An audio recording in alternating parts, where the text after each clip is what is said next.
There we are. All right, and we're live. We're live. Live pre-gaming, late pre-gaming. You know. Yeah, my finger I just burped. Anyway. Okay, let's see. Oh, fish tacos boomeranging back. Ish.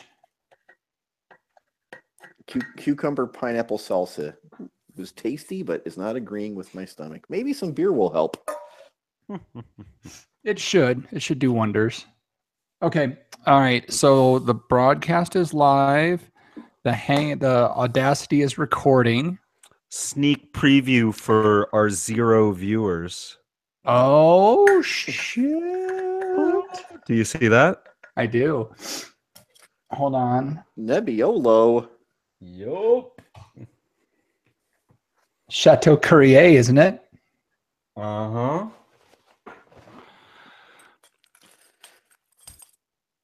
So you got 15 Nebbiolo grapes, huh? Well, so this is actually from harvested from a friend's vineyard a couple years ago. I'll say a little bit about it. I won't take up too much time, but I'll remind you guys of some stuff about this wine.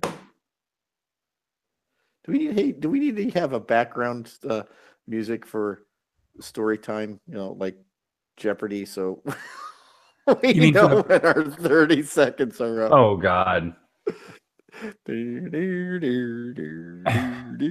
Okay. All right. And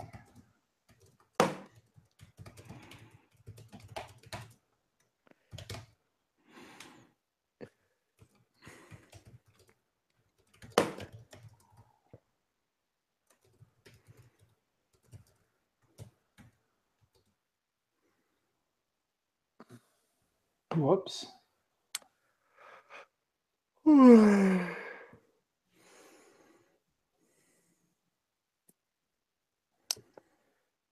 you go 300 or 400 and some odd words over your limit on Twitter. What? Oh, they got a problem with that? You know what? Fuck Twitter. Yeah. Yeah. What'd they ever do for anybody? Nah, right? I hope Twitter dies. They're ruining the country. Yeah. Twitter's just full of a bunch of liberals.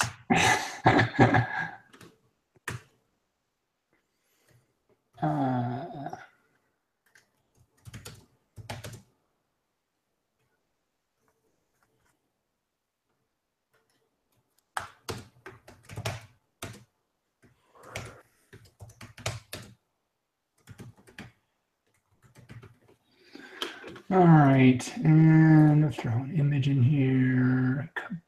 Boom.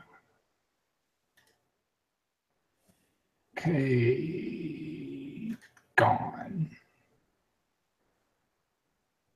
Maybe, yeah, gone. I love it when you log in on Twitter and have over 100 notifications. Were any of them interesting? Sounds like you're important. I don't know. I didn't look at them all because I didn't have time. Okay. All right. Should we just do this thing? Yep. Yeah. Okay. Cue me when I'm supposed to talk. You mean wake you up? I've only had one beer today, so I won't be falling asleep because I've had too much to drink. Can you guys hear this? I hear. Yeah, you're a little crusty, but so you want to play it up crusty. for the intro and then. Why does it fuck it up so bad? So this is better. Yes, it is. And this is poop. Yes. Yes. Okay, how about...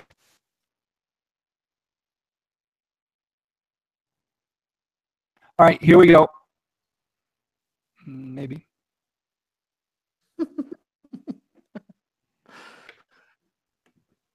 This is Shannon Westfall from Binfluence Boutique Wine Club, and you're listening to We Like Drinking, where you never drink alone. At the sound of the tone, The official We Like Drinking time will be 5 o'clock. Commence consumption.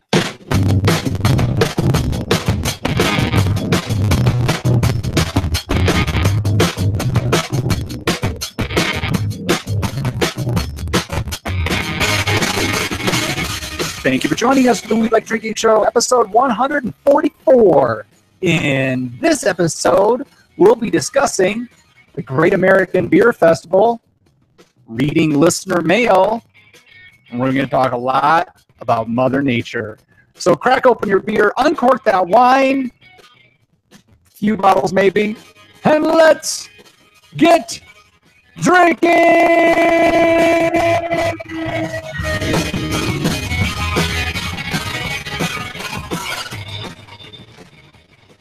All right, everybody, here we go. Hope you're all having a wonderful night tonight. It is episode 144, and we have a absolute truckload to get through tonight. So we are just going to get right into it.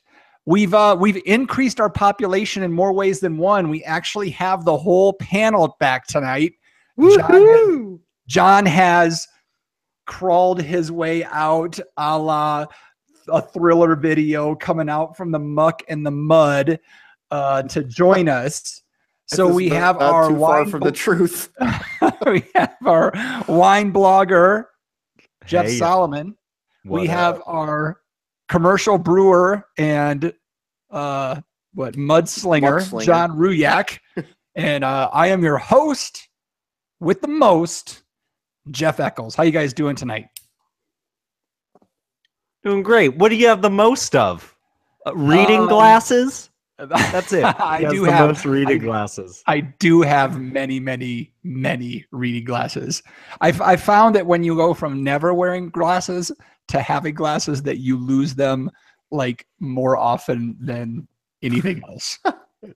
Yeah. So Hey, I know we haven't really planned this out, but I did want to just jump in real quick because John, it's been so long. Last time I talked to you, you were not a podcast award winner. And so I'm excited just to hear your thoughts on that as we proceed. But even more than that, I want to hear your thoughts on the fact that last week, after Eccles and I stopped recording, we realized that we went an entire show without saying smoked whale testicles. What? I didn't have a chance to listen. Are you fucking kidding me? Did someone go back in and edit something and put it in? No. So the string has been broken. It's so been broken. So anybody, we're up to one.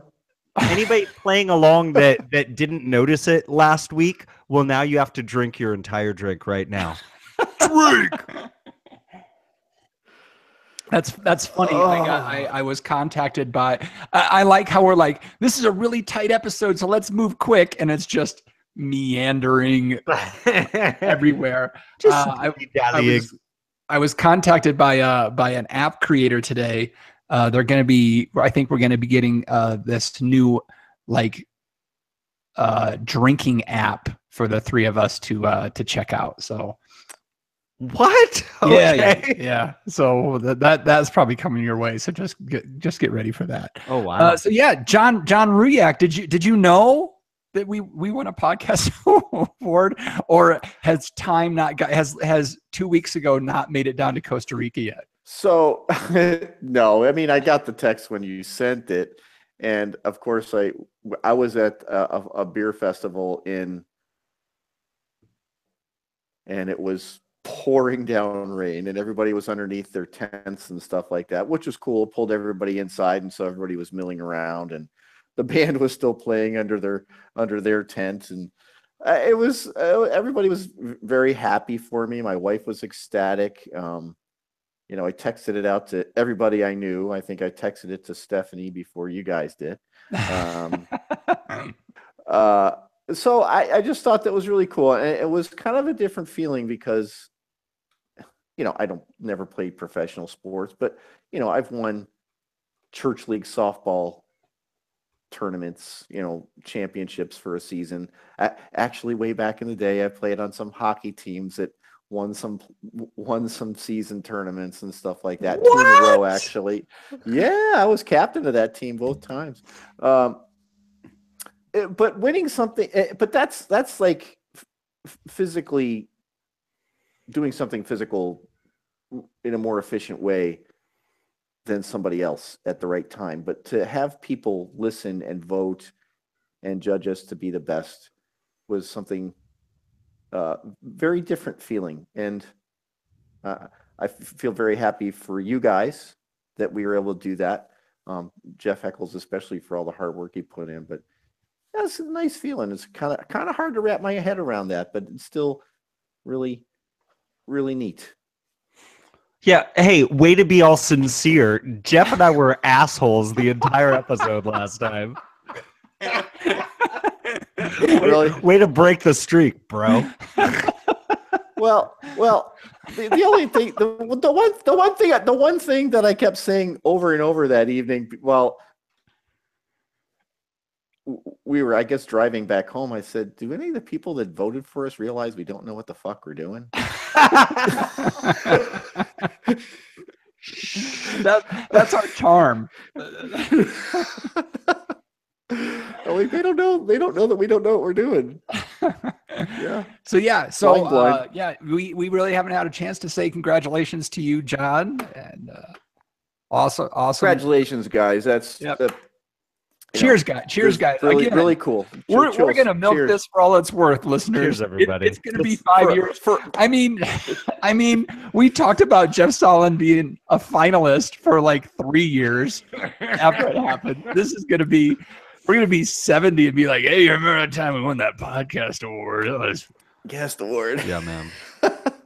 Get off of my lawn. We do need to update our bed. The intro to the show. It's got to be award-winning.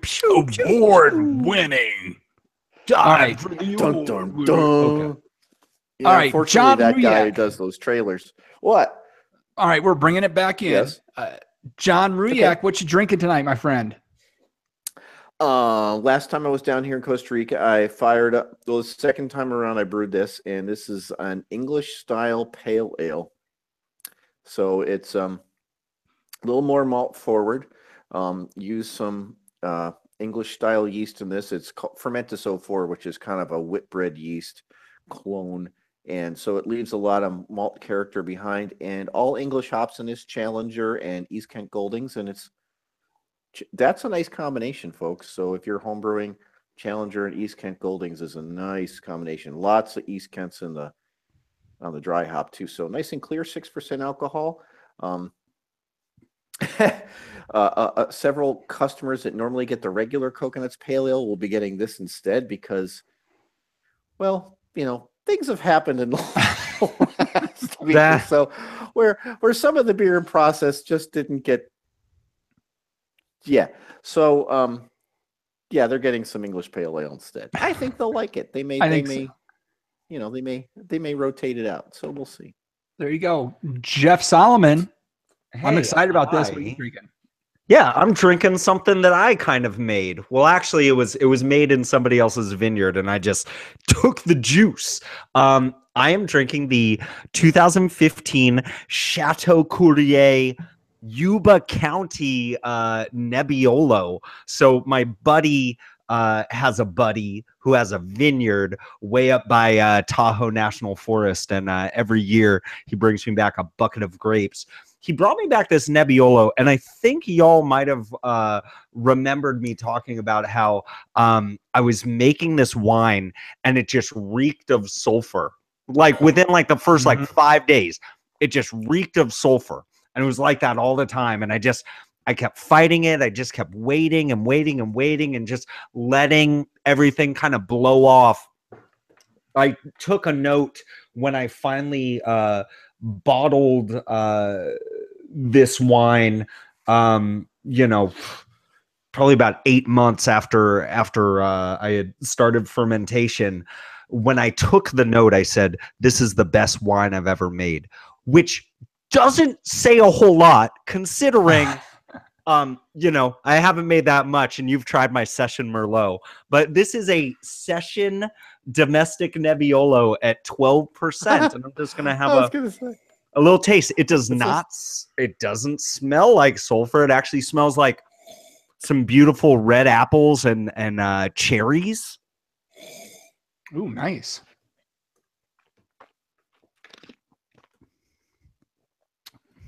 Wow. I actually I'm really happy about this. So this has this insanely sharp acidity, and then that grippy tannic structure of a Nebbiolo. It's not necessarily light in color. I mean, you guys, you can't see through it at all, and it is pretty well clarified. Like, it's not cloudy, and that's just clarified with gravity. By the way, I make natural wine, guys. But it's not light in color, but it is light in body, but just with this rip roaring tannic structure. So like, it really tastes like a Pinot Noir with just some balls. And wow, I'm really happy with this. This is one of those things where it's like, this wine right here, I brought it to a party a while ago, and I was just afraid to open it because I didn't want people to taste it and just be like, oh, this is disgusting. But I'm kind of glad I saved this whole bottle for myself. And at 12%, I may just rip through the whole thing tonight and get all Rouillac on y'all. Well, the dragon blood unicorn brought some fun out of you last week. So the Blackhorn Unit Dragon. What did you think of that one? I didn't get a chance to listen to the show yet. What did you think of that? Oh, the Blackhorn Unit Dragon it'll make you breathe fire. I thought it was really nice. It says right on there that it ages really well, and we suggest that you age it. And I can see why, because it's a little hot, it's a little intense. It's all like not dark chocolate, straight black chocolate and black coffee at like the roastiest roast you could make it. But it was all right. This Nebbiolo's got like this Nebbiolo's got a little like bacon in there too. Nice. I did a review of that on the blog like 3 years ago. Like, oh yeah, the dragon. So the bricks on the Nebbiolo, where it must have started at this one. Let's see here. Yeah, this was just under 20, and I will say that when I write the percentage on labels, I play with it because it would have looked really lame to write like 10.5%, which is what it really is. So these bricks at let's see here. Okay, when I punched down and tested, it was right at 20 bricks. So it fermented out to a little bit over 10% for the bottle, but I write 12 because legal I'm allowed to, and nobody knows anything anymore. Awesome. So the one thing, I think the reason you smelled sulfur, it might have been, did you add yeast or did you just naturally ferment it? That one was... Or did they toss some sulfur into it when they brought it down to you? Okay, so that one was... it started fermentation on its own, and then it got stuck a couple days in. So I did throw some Red Star, man. Red Star on. It might have been the temperature. It might have been a little warm. It might have been a little bit warm in the house. So you get warm fermentations. Yeah. Sometimes you get some sulfur dioxide. Yeah, it fermented hot and it went quick. Like, let's see here. I started fermentation on August 3rd that year, and it got down to from 20 to 6 bricks by August 11th. So it was a quick one. It was really quick. Damn. Like yeah, the that stuff must have been in the low 80s by the time it was really flying. The stuff that's in my garage right now was harvested at 23, and it's down to 8 right now over a month later. So I mean that's really the speed that I want to be at with wine. Excellent. Nice. Okay, and I Yeah. have a little Chardonnay. I opened it up today. This is I talked about last week about the Gary V Wine Club. I received that shipment. This is from a fitting one, the Krutz Family Cellars. This is a Green Valley, Russian River Valley, Sonoma County, 2013 Chardonnay, dry farmed, 50% new oak. And man, yes, Jeff Solomon. Can I see the label on that? You may. Can you see that? And you said dry farmed, meaning they do not irrigate their vineyards. So yeah, they There, don't does that look irrigate better? their vineyards. Yeah, that's great. Okay. So I actually have the Krutz family Stagecoach Vineyard Syrah sitting in my cellar right now. Next time nice. I see you, Jeff, I'll break that out because I That'll think be that's gonna be a good one. That'll be in a month or so. Yeah, something like that. Awesome. So Do you really, have anywhere to go? what's that? Do you have anywhere to go? That stuff's still standing. Hopefully. So really nice Chardonnay. You get the oak, but it's not overpowering. But I don't want to spend a lot of time on it. Other than great job, Gary V, as we'd expect. But let's kick this pig in, since the 10-minute segment took like 15. So here we go, listeners. Buckle in for a long show while we get to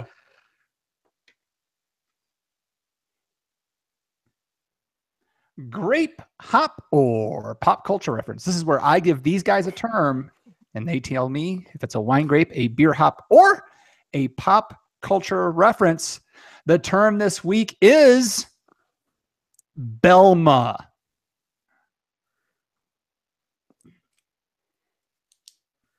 Belma. So is Belma a wine grape, a beer hop, or some kind of pop culture reference? John was off last week, which means Jeff had to go first. So John Ruyak, I was going to ask, did Solomon go first last week? he did. Oh, okay. Belma, wasn't that the chick with the glasses and the weird skirt in Scooby-Doo? That was Velma. That was Velma. Velma. Okay. Victory. No, Victory. Yeah. Belma is a hop. Belma is a hop, John Ruyak says. All right, Jeff Solomon. You sure you're not talking about Belma Hayek? That's Selma. That's with an S. We've got the S and the V covered. Let's bring it all back to the B. I've got it. Belma. So, okay. Would that grape have a unibrow?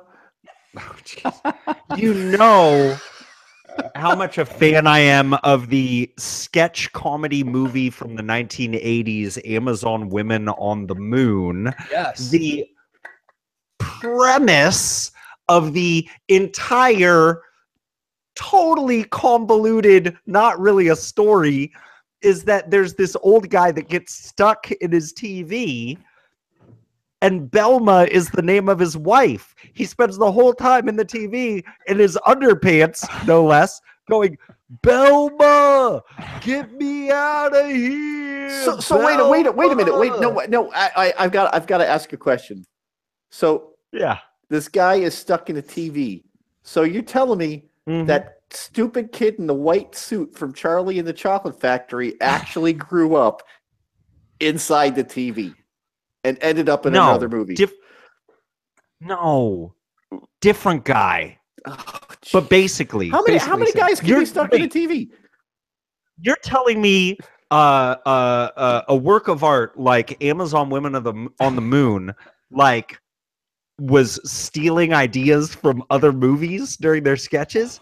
You know what? John? What? You know what? What? I don't know what to say. Yeah. John says it's a hop. I say it's a hop. All of that. And we come back to a hop. I was joking. Her name was Selma in the movie. Okay. Selma. Or it might have been Velma. I don't know. All right.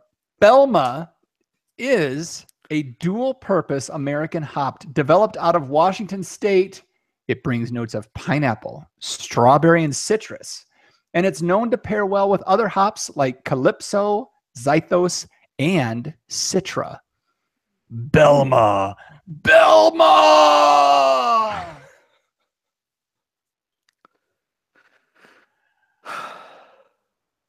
Nice job, John. Have you ever worked with the Belma?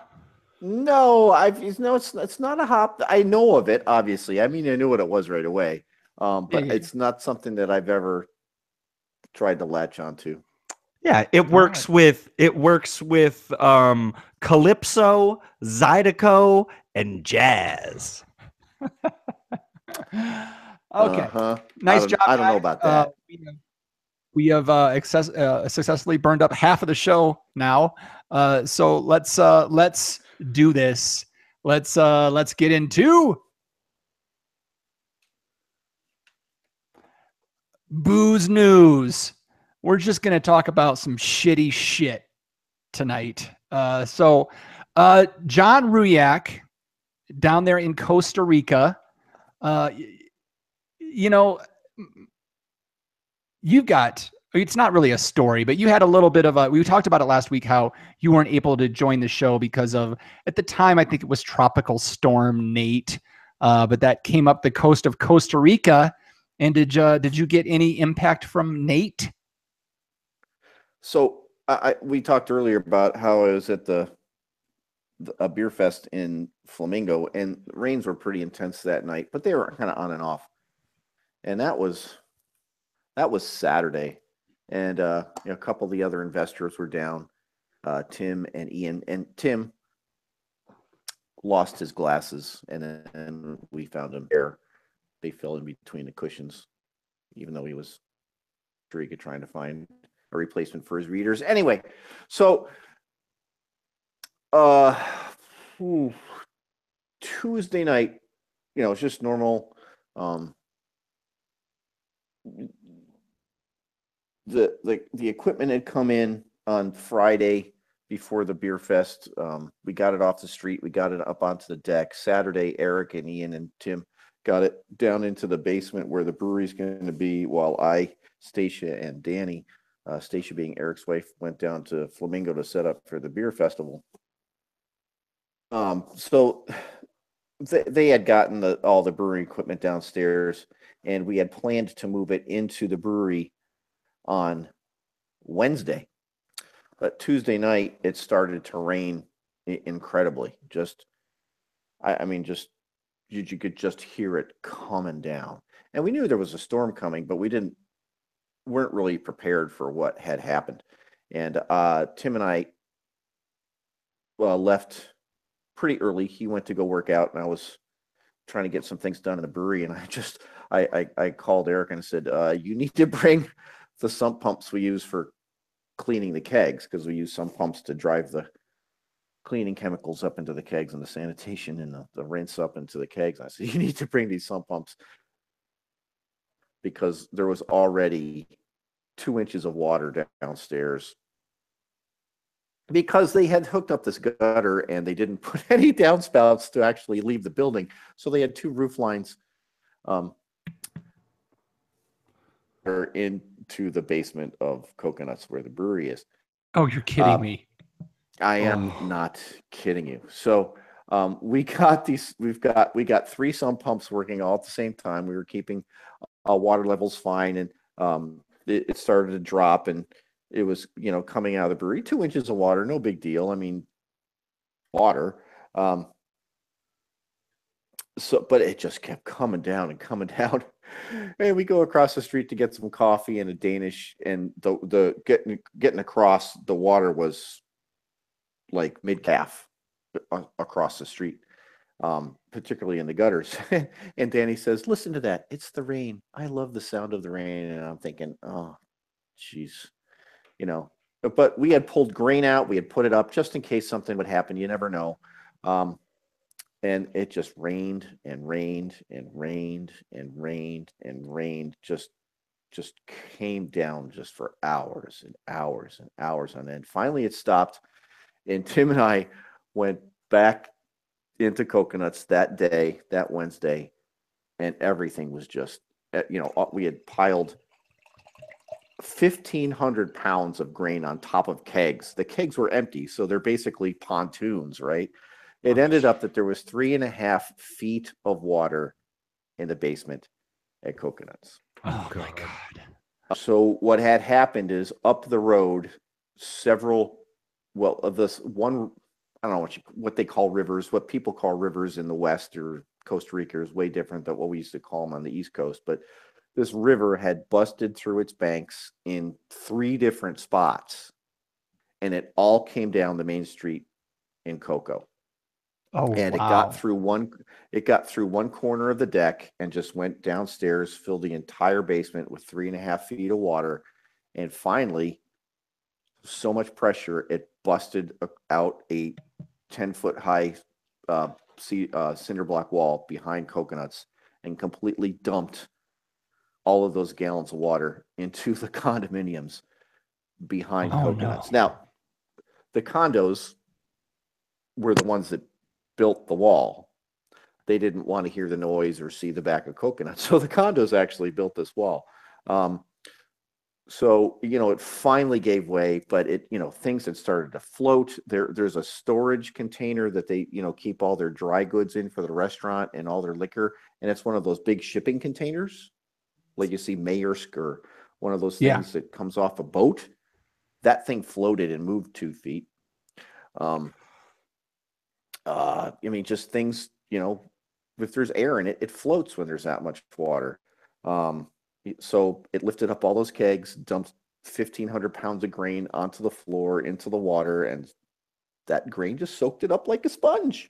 Oh, jeez. So we ended up donating what was 1,500 pounds of grain that had turned into 3,000 pounds of grain to the monkey farm. So the pigs are very happy with their malts, but so we were just left with nothing to brew with, and a big cleanup. I mean, there was an inch of mud everywhere. There's water in all of the new brewing equipment, water completely through the brewery. Fortunately didn't reach up to the level of the fermentation vessels. So the beer that was in process was safe. But I mean, just, pulling things out and pressure washing things for 2 days straight. And let me tell you, folks, I don't know if you've ever been through a flood, but getting rid of mud is not an easy task. No, it's not. It sticks everything. to everything. And I've boiled our parts so far twice. And there's, it took to the second boil in boiling water for an hour to get the muddy film off of stuff. I mean, all of our hoses we threw out, all the hoses got thrown out. All of our electronic stuff was underwater. Yeah, I was going to say all my pumps, all my brewing computers, all my refrigeration units, the grain mill. I mean, that's a 3 horsepower sparkless motor on the back of this grain hopper.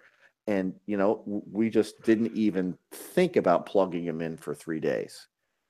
And, they finally just dried out and actually, by the grace of God, worked. But there's a $8,000 glycol chiller that was under 3 feet of water.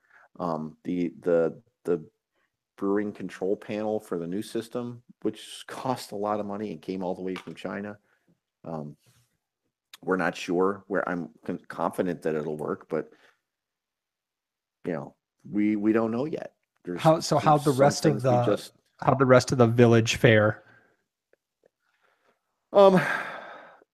We were on the west side of the street, which is the low side of the street. So everybody on the east side of the street did pretty well as far as businesses go. But there were people that were wiped out, and there were people that were killed. A friend of a gentleman who does a lot of work for us, his friend's body was found on the beach the other day. Mm. And that's unfortunately going to happen over the next, couple of weeks, because there's a river, the Tampiske, and I sent you guys pictures. You drive over it to get from the airport to Eric's house. And when I say the span is 40 feet above the normal level, I'm not exaggerating, folks. It's 40 feet above the water. and that bridge is 300 feet across. Oh my goodness. And it was completely full, 40 feet deep, within less than a foot of running over the top of the bridge. Yeah, it looked like it was running Eric's into like, the base of the bridge. It was running into the superstructure under the bridge. Yeah. Not under the roadbed, but into the superstructure. And Eric's like, we're going to drive across. I said, well, we're opening the windows and I'm taking my seatbelt off. Because if this bridge goes, I want to be able to get out of the car. Right. And it was weird. And they closed the bridge like 2 minutes after we did that. And they opened it and closed it several times over the next couple of days. But people saw cows and pigs and washing machines and cars flowing down that river. Man. And I'm sure there were people in it too. It was nuts. In Central America, 21 people they know of perished in the floods. There's many other people that are still missing. I did a quick calculation. The storm covered 75% of the country. That's 15,000 square miles. We got an average of 22 inches of rain over the entire country. And it's a hilly country. It's not flat like Houston. Where it landed, it didn't stay. It ran off. That's 2.4 trillion gallons of water. Man. Well, I mean, and it all ran off steep mountains in little streams and through towns, and it was nuts. I wasn't scared per se. I mean, when we left Cocoa that day, Tim's car was being pushed by water coming out from a side street. We're like, let's get the heck out of here. This is nuts. But Eric's place is okay. Oh yeah. There's a little bit. There's a side hill. There was a landslide. Part of his lawn is coming away from a retaining wall where it goes steep and goes 30 feet down. So the ground is wet. Trees are falling over, and trees will fall over for weeks after this because the ground will dry out and they got uprooted, and now there's nothing to hold them up, and the water's gone out of the ground. Those trees are going to come down. The effects of the storm will last for a very long time. Yeah. Well, I mean, it's tragic to hear a lot of that, but all in all, it sounds like, you and Eric, we're fine. And we're fine. And Angry Goats came out a lot better. Be fine.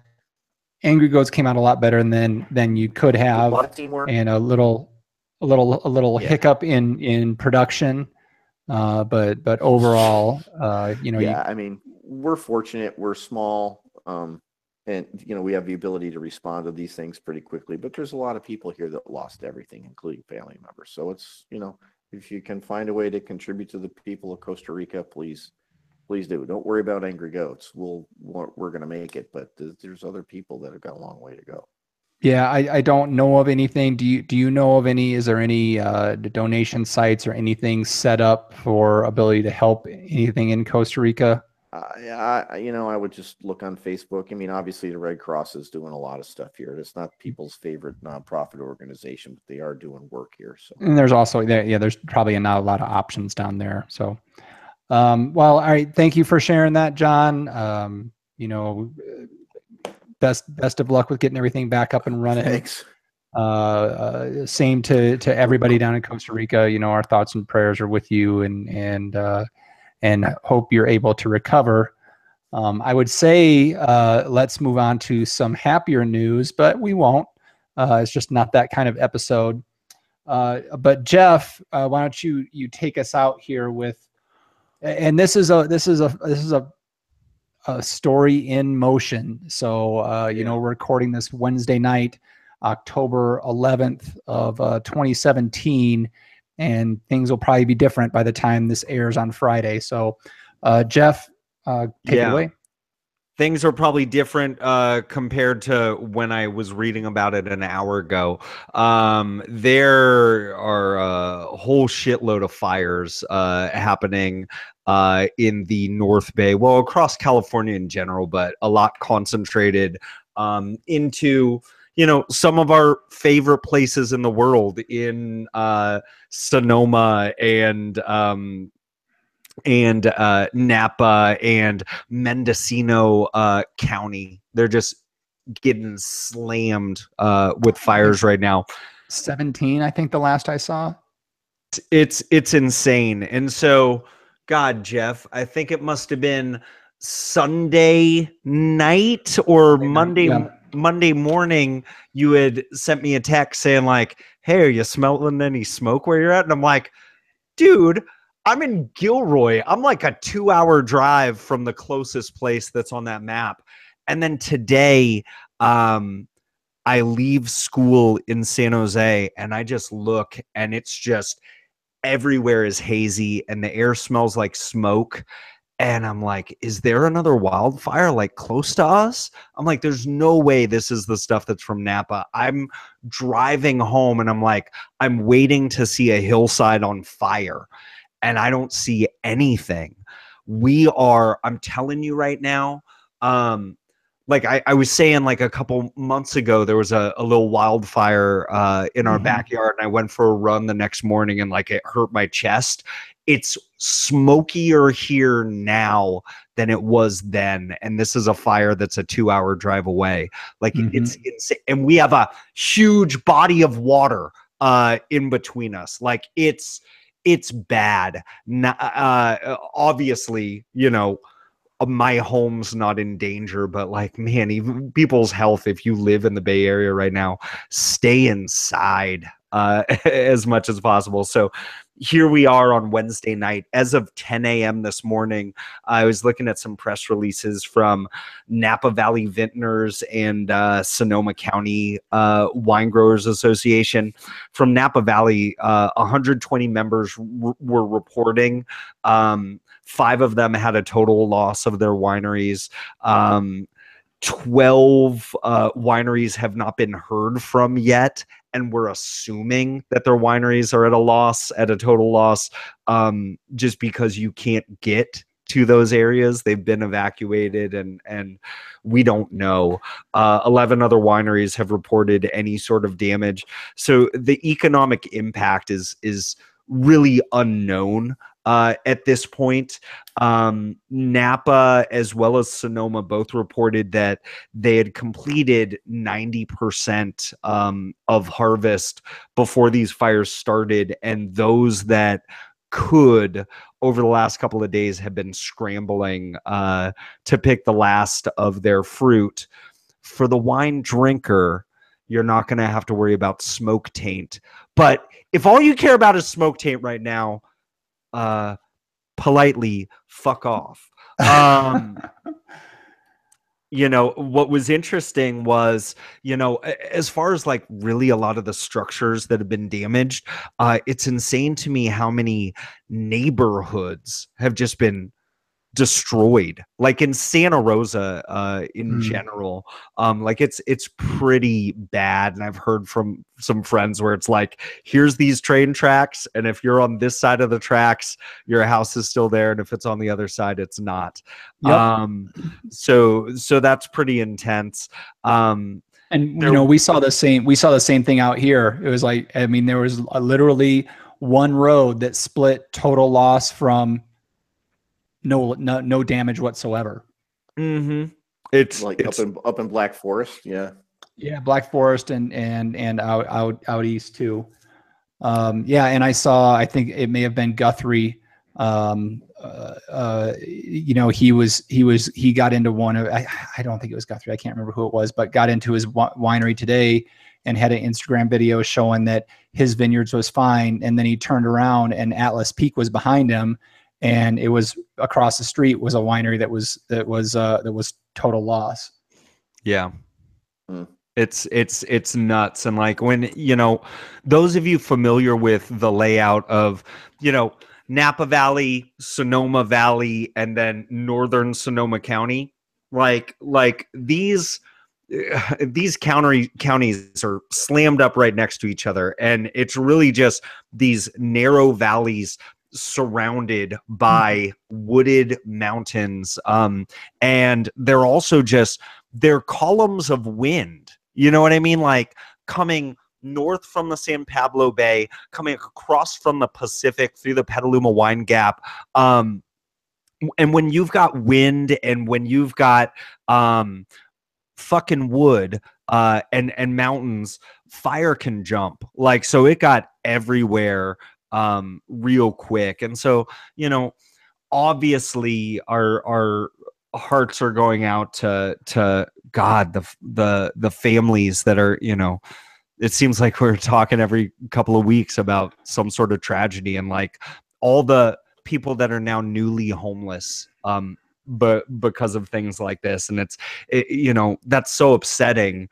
You know, here we are in this weird situation of being a silly little podcast about our favorite beverages, and there happens to be it seems like there's these connections between all this shit that's going on and our silly little podcast too. And so, you know, we do want to hit like the beverage side of it, and maybe even just the interesting side of it.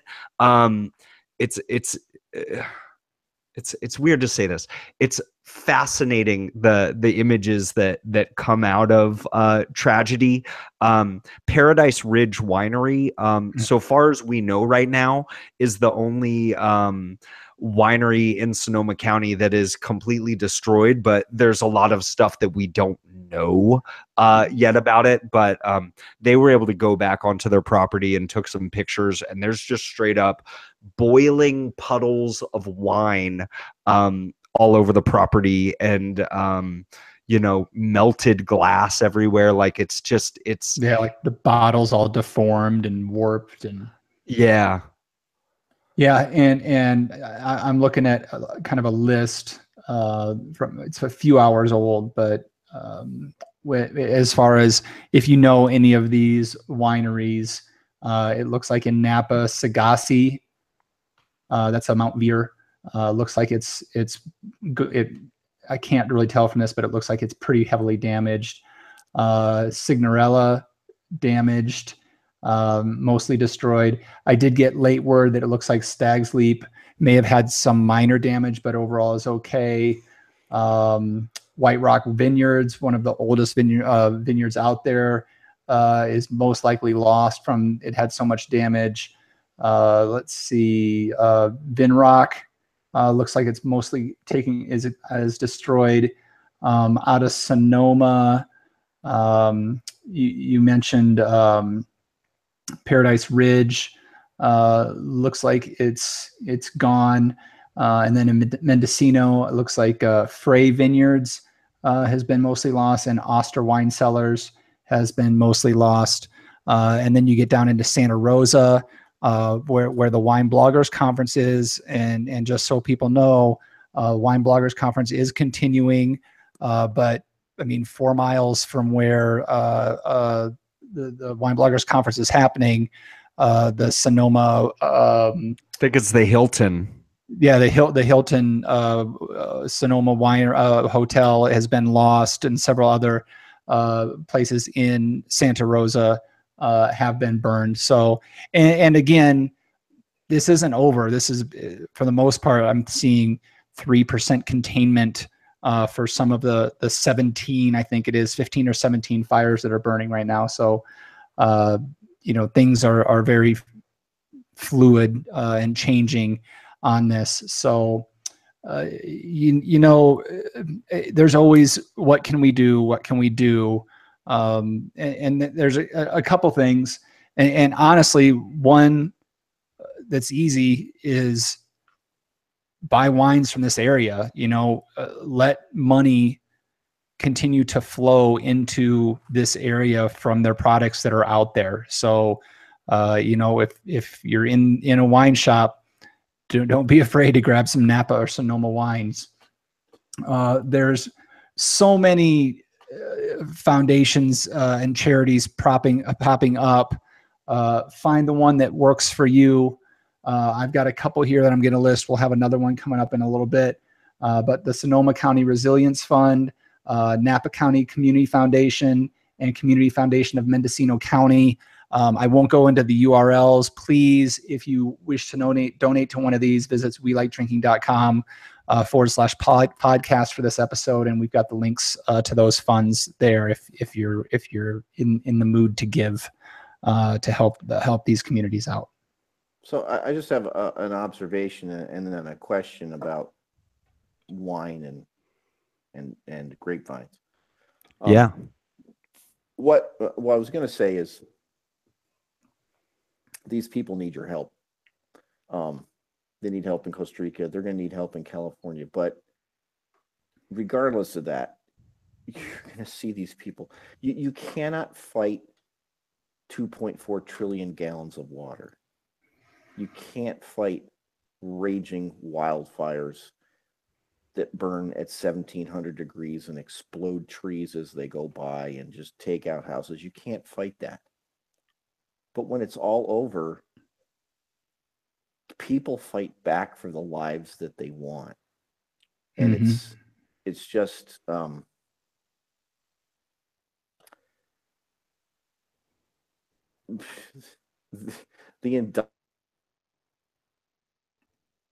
did we lose him? You there, John? I think he may have froze up. So John, when you come back, interrupt us right away because I want to hear the rest of that. Yeah. So Jeff, did you have anything else on either of these fucking horrible tragedies? Yeah, I don't know. I mean, I 2016, as 2016 was exiting, we had all these loss of life, of stars, people. And we couldn't wait to get out of 2016. And man, fuck 2017 at this point. Yeah. I mean, this is fuck. I mean, this has been a horrible year for nature, wreaking havoc on us. So I'm ready to get out of this season. Yeah, but I think it's okay to embrace just the suckitude of it. Put on some Neil Young Harvest Moon and just fucking it's okay to just sit there, just cry. You know what I mean? Yeah. That's okay too. And I think when shit like that happens, it's sometimes that's what your body needs, this is. Yeah. And at a time when we're most divided, you see these things happen and you're quickly reminded that we are all here together, and you see those divisions disappear very quickly, unless you're on a fucking Fox News website and you're a shithead troll. All you fucking trolls. God damn it, dude. I'm so upset. Look, one of the links that we have in there for the pictures of the boiling wine on the ground, take a look at the links, but don't read the comment section. Let's just say, when it comes down to it, we are all in this together, and I don't care if it's I don't care which side of the aisle on you, because I've seen it from both sides. I've seen people say crappy things when the hurricanes hit Houston, and now I'm seeing people say crappy things about fires in California. We are all Americans. We are all humans. We all share this planet. And in times of crisis, drop your a-holeness and reach out to your fellow human being and help them. Don't be a dick. Out. Don't be a dick. All right. John, that what said, saying? Well, I was just, I signed back in. I was wondering why there's a picture of Myers on the bottom of my feed here. I don't quite get that. I don't want to hear about your tattoos, dude. No, you had a question about wine too, or grapevines. Yeah. I was just talking about how quickly people respond and want to get back to their normal lives. So they work really hard to get back to their normal lives. And we're doing the same. We want to be back to where we were 10 days ago. But I did have a question about the wine and the grapevines. I read the press release. Fruit that's still basically cab, thick-skinned grapes. Yeah. So they don't think there'll be any smoke taint. Will they wash those grapes just in case? Rinse them or? Nah, I mean, well, go ahead, Jeff. Yeah, they'll. The thing about it, especially this late in the harvest, is I'm sure they'll put them through a rinse or something like that. But in today's winemaking world, let's be honest, it's not. There's things they can do if there is some smoke taint in there, and it's happening late enough in the season that they're not anticipating it being sucked into the grapes to a level enough that would affect it. And like we were saying, 90% of the grapes have already been harvested. So those combinations of things makes it to a point where they're saying like, we don't anticipate smoke taint with I was going to say one other thing that they might do if they were scared about it, like those that, they're just harvesting real quick today, they're going to be just a little bit more minimalistic with skin contact, just to make sure, but they're going to be fine. I'd be more worried if it was like 2 weeks before harvest or something like that. So what about the vines? What about the vines though? I mean, some of them have been scorched. I guess it depends on how hot it is and how far down the ground is. It's really going to depend on what the damage is. Yeah, I don't know do about you think some of the roots will recover, some of the vines will recover, or will the rootstock recover? They purge them back quite a bit. Unless they're like burned, if they have to pull them out, there's not a lot of people that will recover from that, because you're looking at 3 to 5 years after you plant them before you're going to be able to get usable crops again. So you're looking at maybe potentially a lot of acreage being taken over by bigger houses that can afford it, if some places just can't make it through this kind of thing. Or they may start growing weed. Yeah, a little bit of weed to supplement the alcohol. Okay, anything else on that, guys? I hope no weed farms caught on fire. So listeners, if you want to help out, check out the links that we have on our site. I do apologize that we're going to go so long this week, but I did not want it to go short on those discussions. And can I just say again, real quick, John, thank you so much for sharing, what's going on down in Costa Rica, because I think a lot of people folks are kind of numb to tropical storms and hurricanes at this point. They're like, really, another one? But I appreciate, and of course he just drops out whenever I'm trying to be sincere to John. That's how it works. But I will. He can hear this back on the podcast later on, in 3 weeks when he finally listens. I really do appreciate that he was able to share that story with us, because I think sometimes we just get so removed from those things, and it's important to know at all times there's people that are facing these situations head on, which is why, again, I will give a big fuck you to anybody who is wishing that these things would happen on anybody, because man, I wouldn't. I could never feel that way. I couldn't. No, not at all. Okay. Thank you for that discussion, Jeff and John. Listeners, I hope that was useful to you. But we got to move on. So let's do this and get into listener mail. Man, I'm kind of excited about this one. We got a couple this week, Jeff Solomon. I saw that. Yeah. All right, so here we go. First, our good friend Dolly down in Florida, another place hit by nature this summer. Dolly says, guys, just watch the award event video. WLD takes home the win. What? Very nice and well-deserved. Congratulations to all of you. Now you have to defend your throne. Keep up the good stuff. Dolly, we are on it. We will repeat. At least that's our plan. So thank you for that, Dolly. Thank you for listening. Yeah. And we appreciate that. Jeff, what do you think? Well, thanks, Dolly.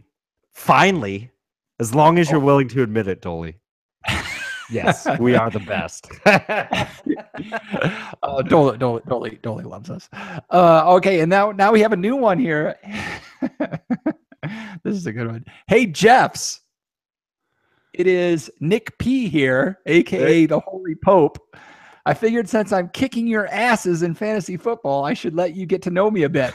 I'm a 23-year-old from a small town in central Illinois. Being from a small town in the Midwest, my taste in alcohol is pretty basic. I drink mainly vodka and whiskey. Hopefully not together, but you do you, Nick.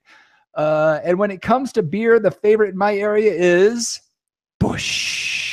Because that's how you have to say Busch beer. You have to say it. Busch. Is it? Oh, I'm sorry. I don't want to interrupt. Go ahead. Sorry, Nick. Sorry, Nick P. Keep going. And pretty much no one drinks wine. So I follow your podcast, hoping to expand my taste and knowledge in alcohol. I'd appreciate some advice on good choices for someone new to wine and wanting to explore new beers.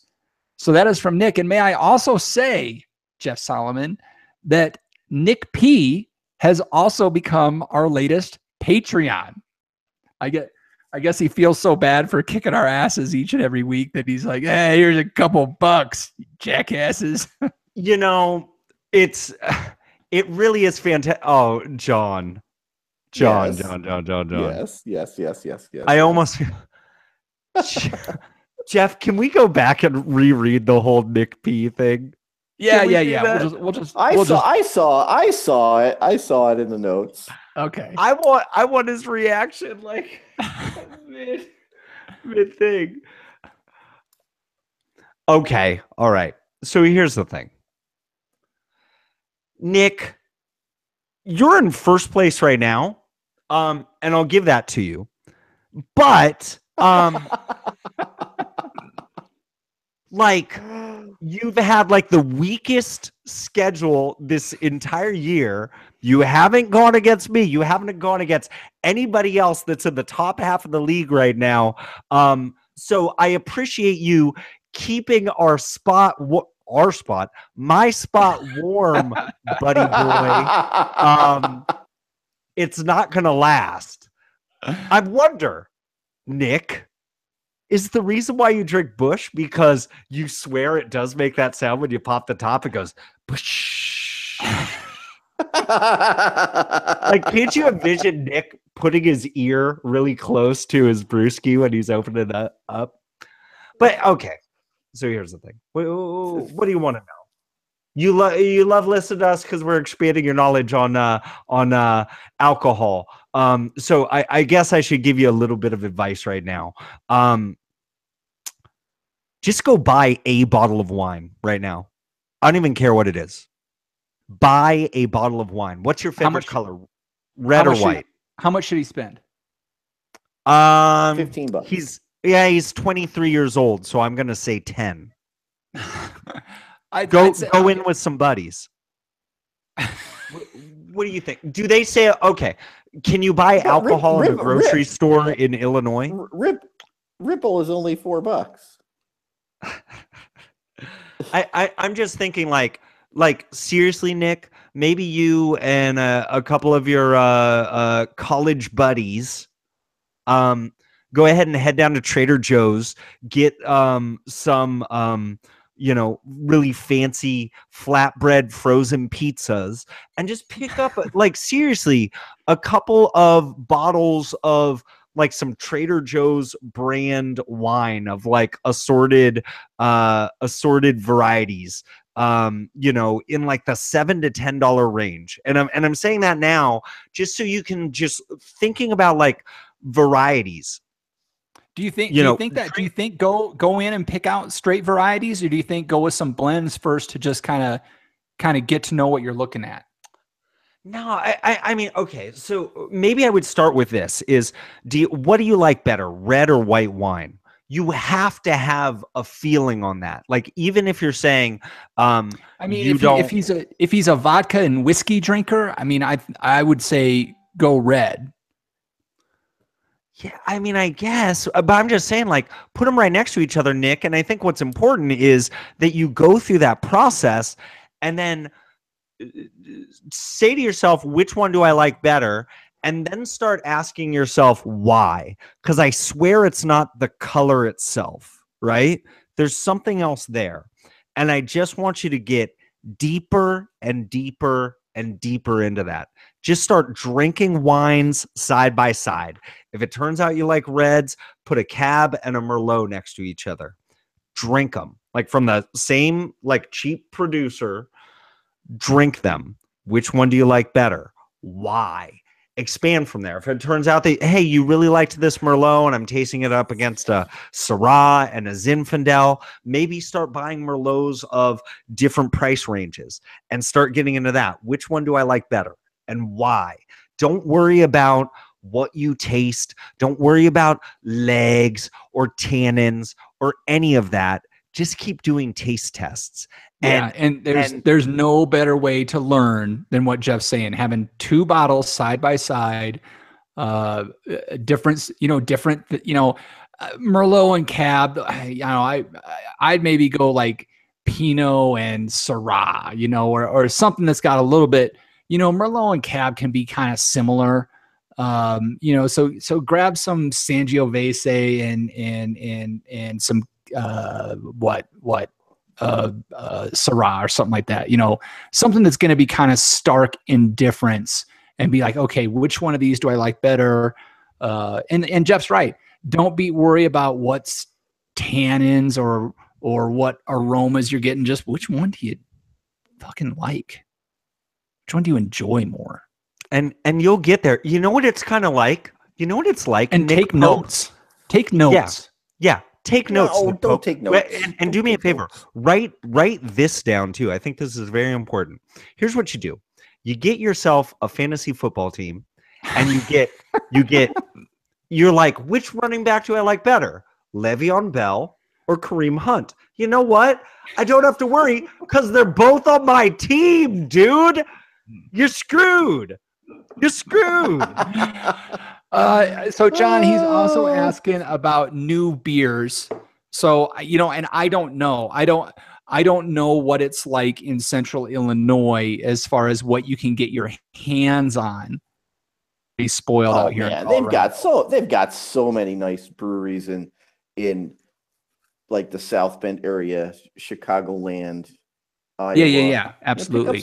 Pick up some Three Floyds and just pick a couple of theirs out. Yeah, I mean, as much as we bag on the Anheuser-Busch thing, this may be a situation where it's a benefit if grab some 10 barrel, grab some Goose Island. But if you have, if mostly what you've been drinking is Busch, I don't think you want to go jumping right into IPAs.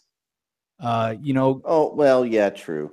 Grab an amber, grab a brown ale, grab a pale ale.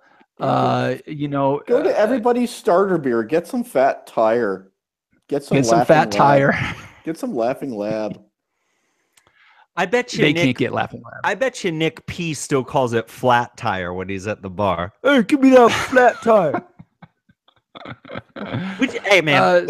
Which one goes good with Bratz and Ditka? That's my Illinois. I'm glad you added the last syllable there because I was a little worried for a second. Bratsy dick. So what? Nick, thank you so much for reaching out to us. I know we didn't give you like any specific answers there, but it's really hard to give specific answers around those things. So we generally try to be a little bit more generic in Yeah, you tell how somebody you to should get approach something, it. and they get it, and they's like, that sucked. Yeah, I'm not going to listen to kind that of show ever more of a again. mindset of how you approach it is more important than what you pour into your glass. And thank you so much for becoming a Patreon to the show. We really appreciate you actually pushed us over the halfway mark to our next Patreon level. We're now at halfway to our third Patreon level. So Jeff, did you have a question? Yeah, real quick. You know, I bet you Nick lives really close to our buddy Doug Trapasso. That could be. And so maybe the thing is, through the power of the internet, Doug Trapasso, that's why you should have joined the Fantasy Football League. But like but here's what you can do, Nick, is if you have some friends around you that are really into wine, like seriously, the easiest way to taste a lot of wines to see what you like and what you don't is just start a conversation in person with somebody who really likes wine. They will start opening up bottles. If you are in their house, they will start opening up bottles. Yes, they will. Yeah, this is very true. They will. So they want to show off, and you'll learn. And they want to bring you into the fold, man. They want to make you part of the Borg, the collective. They want you to be like, seriously, like, it's kind of like, Nick, you know how it's like when you're broing out with your bros and there's really nothing to talk about, so you just talk about like football because you're like, what else? It's like the same thing. Like, you're like, I like wine, and then people go, oh yeah, totally, oh, open up this bottle. It's the same thing. It's the same as talking about sports. It's just that you can drink it. You can't drink sports, bro. I tried. It was gross. All right. And the marathon continues. Nick, thank you very much. Dolly, thank you very much for reaching out to us. We love you guys. Let's move into what's up. So what do we have our eyes on, and what do we have coming up? We got a new little thing going on tonight, guys. Let's see how this is going to work. We've got a message from someone not on the panel. So here is Dave from the Pink Society. Message in a bottle. Hi, this is Dave from the Pink Society. Kimberly couldn't be with us tonight. Thank you to you guys. We Like Drinking podcast for letting us get our message out. A couple things we have to talk about. Next Thursday, October 19th at 6 o'clock Pacific time is Pink Party 6 with Red Wolf Imports from Washington, D.C., talking about South African wines, in particular their Mourvèdre Rosé. Should be a fun time. Also get your Bitmojis ready. We'll be firing those around during the party. Jeff, you know about that. And yes, I do. During the mayhem, which is the last 15 or 20 minutes, it'll be a Bitmoji heaven. Also, October being Breast Cancer Awareness Month, we're supporting a very small volunteer-oriented charity in Solano County called Solano Midnight Sun Breast Cancer Foundation. They are selling wine through the Suisun Valley Wine Co-op. The wine is called La Tatas. It's a red blend. And 20% of the sales go towards this foundation. Please call 707-450-8603 if you want to order the wine. And lastly, with all the tragedies that have been going on with the fires in Napa County and Sonoma County, the Pink Society is supporting a GoFundMe page www.gofundme.com/Napa-Sonoma-Fires. If you want to make a cash donation, please do so there. Kimberly started one yesterday. She made the first donation, and at least 10 people have donated since. So a lot of us our hearts and prayers are with the people in Northern California because of the problems with the fires. It seems like it's never going to be under control. Hey guys, thanks a lot for letting the Pink Party join you tonight. I wish Kimberly could be here. She'll be with us on the next one. Have a good podcast and join us on October 19th. Really appreciate it. Thank you. All right. So thanks for that, Dave. Good stuff. Good donation chances out there. And if you haven't joined a Pink Party yet, man, I mean, warm your fingers up for it because it gets a little crazy. But thanks for that, Dave and Kimberly. Thanks for putting together that GoFundMe and the breast cancer awareness month updates. We appreciate it. Look for that every month, guys. Anything on that? On what? What's up? No, on that. smooth transitions. John, before you fall asleep, man, what's up? Oh no, I'm just, I think I'm going to be brewing every day for like a month straight now. It's going to be insane. Yeah, man. Let us for real. Let us know how that first brew goes once you guys get things going, and keep us updated on the new system. It will be 3 weeks easily before that system's up. Okay. All right. Okay. Jeff Solomon. Bump, bump, bump, bump, bump. I'll do a quick one dedicated to our friends at the Pink Society.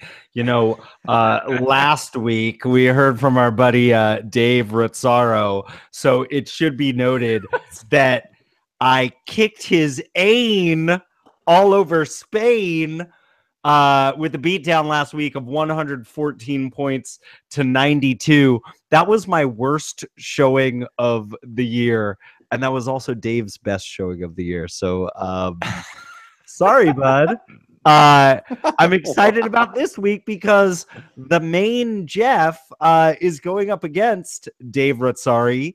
Oh, nice. Jeff, you're in 6th place and he's in 7th place. And right now he's projected to beat you by a good 30 points. I think you got some guys on bye weeks that you need to take care of. I have no problem doing a trade that will benefit you in the long run to guarantee me a championship later on. Let me know what we can do. And real quick, also upcoming this next week, just because the team names are so amazing. My buddy, Italian Dave, his team is called the Bold Peens. And this week, the Bold Peens is going up against the Smoked Whale Testicles. You can't make this stuff up, folks. I'm excited about that one. Also, I'm pressing some grapes this week at a buddy's house. He's a machinist, and he's just kind of slapping together a wine press. He's like, I think I could do that. So I'll be pressing some grapes pretty soon. I'm also going to the Pumpkin Drublic Punk Rock and Beer Festival on this Saturday. So that means I need to buy new shoes on Sunday. Get the Prost Oktoberfest shoes. Okay. Do I want to? I think I'll push the Great American Beer Festival recap to next week. And when you join us next week, listeners, I am super excited. We've got a guest coming on next week, and it's going to be a different type of show. We've got some of the members of the Vivak Winery are going to be joining us. You remember them. John Riek praised them without mentioning their name, and then had to issue. Was that Vivak? And then had to issue a public apology on the show, which the members of Vivak loved better than the praise that you gave them before. But they're going to be on the show. And check this out, guys. they are sending us out. It should arrive tomorrow, Jeff Solomon. Some wine that they have produced for us to taste with them on the show. That's only for those of us that are in the United States at the time of the recording. Well, should I be telling Sharon should be expecting something at the house tomorrow? No, because you won't be on the show.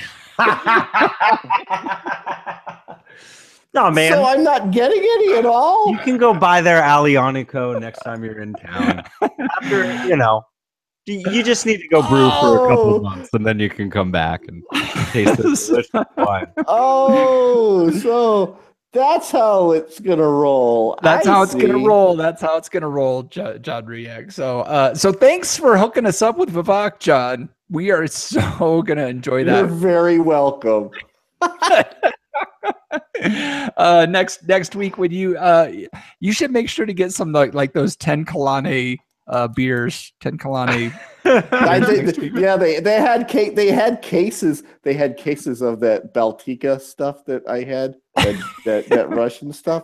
I went to the Super Compro today to buy a lighter to light lighter burners because my other one burned out, and they had cases of it on sale for like $6. Oh, dude. Well, it's in all honesty, it's safer than the water at this point, right? This is true. Well, true. Well, it is from Russia, so I'm not really sure about that. All right. Well, if we're talking about the Russian connection, it must be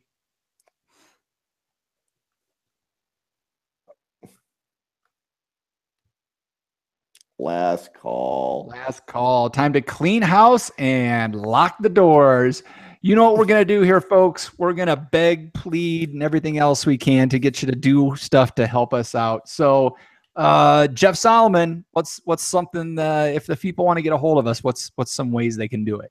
Oh, hit us up on your favorite social medias. Like, we're on the Facebook, we're on the Instagram. Just look for We Like Drinking. We are on Twitter. But what the hell's Twitter ever done for anybody's? Forget about it. You don't have to. No, we're on Twitter. Our handle is at We Like Drinking 1. That's the numeral 1, because we are the #1 beer and wine and testicle podcast on the planet. The #1 arts podcast. That's right. Because we won. That's right. And Jeff Solomon, if they want to tag you in all those tweets, how can they add you to the conversation? Hey, I'm always on Instagram and Twitter at Jeff is Rad. I watch my Stay Rad. Yeah, and you can watch my Stay Rad Wine Blog TV videos on YouTube and StayRadWineblog.com. So John Ruyak, if our listeners have something to say about our show, what's a way that they can do that? Well, they could leave us a review. They could give us a review on iTunes. And that's right. A 5-star review would be really cool. That's right. And I'll say we got a couple more ratings this week. We got a 5-star rating, and we got a 3-star rating. Whoa. And be still my heart. And the person that left the 3-star rating didn't leave a review. They just left 3 stars and then bolted. So what we really need you to do is if you're going to take the time to log in to that hunk of junk iTunes or Apple Podcast and click 3 stars or 5 stars or 4 stars, at least have the decency to tell us why you're rating us at those levels. Because if you think we're a 3-star podcast, you should at least tell us why, so we know how to get to a 4-star podcast, even though we won't do any of it, aka Doug Trapasso leaving us a 4-star review about our 2 long intros. And then we continue our long intros, but at least we know what we're doing. Yeah, I guess that's the thing. Like, if you do care enough to leave a rating, like, and no joke, we appreciate the ratings, like whatever you're giving us. And if you're saying that we're 3 stars, I mean, I think we're more of a 3-star podcast, but like, you know, Did you leave that review, Jeff? it could have been, but the thing is, like, you know, definitely let us know if there's things that we do that you're like, what the fuck are they doing? Like, tell us. And if it's something that we didn't realize, like, maybe we'll change it. And if it's something that we're not getting rid of gray pop or pop culture. We do this for us, not for you, for us. You know, and really, let us know, because we're grown-ups for the most part. We handle it. I haven't farted on air in weeks. You know who it was? You know who left the 3-star review? That was Whiskey Cast. It had to be Whiskey. It was somebody. It was one of the many podcasts that you bashed last week. Was it Evil Cast? I'm not. Hey man, I'm not gonna talk shit, because here's the thing, dude. Like, anybody who takes the time to put out a podcast, like, God bless you, because we know how vulnerable you become the moment you put your art out to the masses to be judged. And we don't do this for ratings. We do it because we love it, and ratings are a consequence of us not being secure enough in ourselves that we need your feedback. But, like, honestly, like, you know, yeah. Leave us a 3-star, but let us know why. Yeah, like I said, and you know, if you don't want to put it out in the public forum, just email me at Jeff@WeLikeDrinking. Say, this is why I left you a 3-star review, because you're a total hack and I hate you. And that's cool, dude. I totally get it. John, what were you saying? Jeff said this was art. It is. And by the way, if you send me an email at otherjeff@weLikeDrinking.com, if you call me a hack and tell me I hate you, I will not think it's cool. and then there's the Dolies. There's the Dolly route. There's the Nick P route. There's all the awesome people that are Patreons to our show. There's the Jeffreys, the Sloans, the Stephanies, the Seans, all those Jeffs. You know, that are contributing a little bit to be a member of the show. Nick P, you got a kick-ass guacamole recipe coming your way. You've got some stickers coming your way. You've got a homebrew recipe of your very own coming your way. You get to participate you have in access to the after party. Access to the after party, which we haven't done in like 2 months, to voting, what happens on the show, all kinds of stuff coming your way. You can find out more on how to get in on it yourself at WeLikeDrinking.com/pledge. Okay, that was a lot. This whole show has been a lot. I think we're pushing 130 at this point, but like I said, it was going to be a busy show. So 130, it's only 10:30. That was a lot to take in. So now it's time for Wait, Who Subscribed? Where I give these guys a quote and they try to tell me what it's from. Okay. Here we go. This is a lot. You know, I've been trying to keep them short, but F that this week. We're going to go long. So here we go. I got to get into character for this one, so just give me a second here. Here we go. I love the method acting. We got a real Robert De Niro coming here. Isn't it? Hold on. Let me get ready. Okay, here we go. The world ain't all sunshine and rainbows. It's a very mean and nasty place, and I don't care how tough you are, it will beat you to your knees and keep you there permanently if you let it. You, me, or nobody is going to hit as hard as life. But it ain't about how hard you hit. It's about how hard you can get hit and keep moving forward. How much can you take and keep moving forward? All right, so there we go. I've seen this movie. Hey, yo, it's not how hard you hit. It's like, hey, it's how hard you get hit. And then you, like, get up. That is Sylvester Stallone in I think the movie was just called Rocky Balboa. Was that Very good, Jeff Solomon. Nicely done. I thought it was the movie where he does the arm wrestling in Vegas. Over the top. Oh. Was that featuring the late great Sage Stallone as his kid? Know. None of us have a hat to twist around and lock into the "I'm going to kick your ass in arm wrestling." I liked the Rocky movie where it was he was Tommy Morrison's manager. And worst. Oh, that was the best. And they ended up street fighting at the end. I like the Dog King against guy a bus. Yeah, the Dog King guy goes, "Touch me and I'll sue. Touch me and I'll sue." And he goes, "Oh, sue me for what? I'm Rocky Balboa." Moving on, you can also find the show notes for this episode with all links to the stories or mentions we had at welikedrinking.com/podcast. Oh my goodness. Here we go. It's a time where I get to say, okay, panel, let's take one last trip around this table and get some final thoughts before we shut off the lights. John Ruyak. Smoked whale testicles. Smoked whale testicles. Smoked whale testicles. Very well said. Jeff Solomon. You really should listen to some Neil Young. Look at Mother Nature on the road in 2017.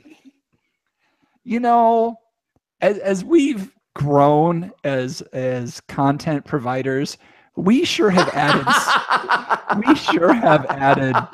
singing to this podcast way too much. Because here's the thing. None of us can sing. And what's even better but neither can Neil Young. Neither can Neil Young, but it's we always choose to sing over the bed of music that's already there. So the listener's like, I cannot comprehend what's going on right now. Why?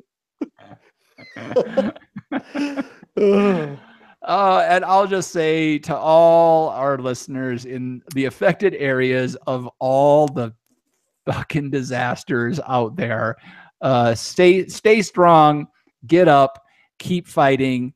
We love you, and we got your back. Love you guys. And with that, a new home in the sun. And with that, I'll say thanks again for joining us at the We Like Drinking podcast. Where you'll never drink alone. Oh man, look at my life. I'm 24 and there's so much more. Like you were. I'm drinking Bush because it's the only beer I know. Peyton Manning, such a cause. Well done, John. Well done. Thank you for muting us.